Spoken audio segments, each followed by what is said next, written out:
Read the report on the increase in the global population of older people.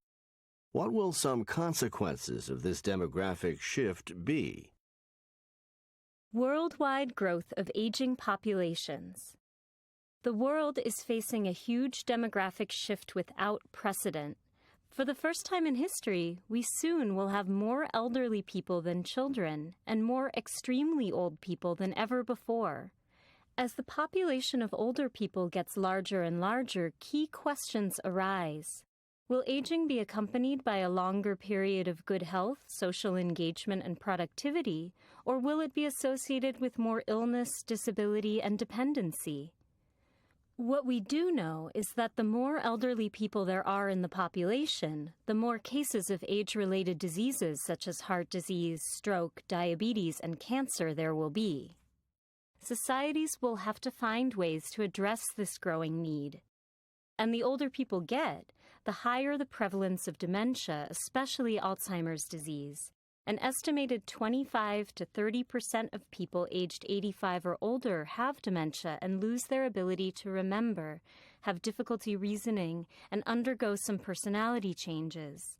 Unless new and more effective ways to treat or prevent Alzheimer's disease are found, cases are expected to rise dramatically with the increased aging of the population worldwide.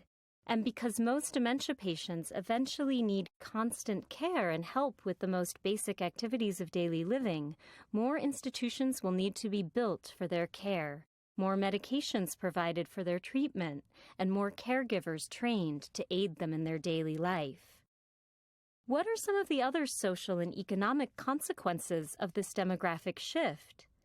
Even if they don't have dementia, many of the oldest old lose their ability to live independently, and many require some form of long-term care, which can include nursing homes, assisted living facilities, in-home care, and specialized hospitals.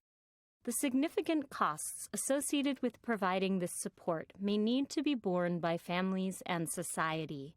And as fewer and fewer adult children are able or want to stay home to care for older relatives, the shift to institutional care for elders will represent an immense social change, especially in those cultures where older generations have traditionally lived with younger ones. And the more residents of developing countries seek jobs in cities or other areas far from where they grew up, the less access to informal family care their older relatives back home will have.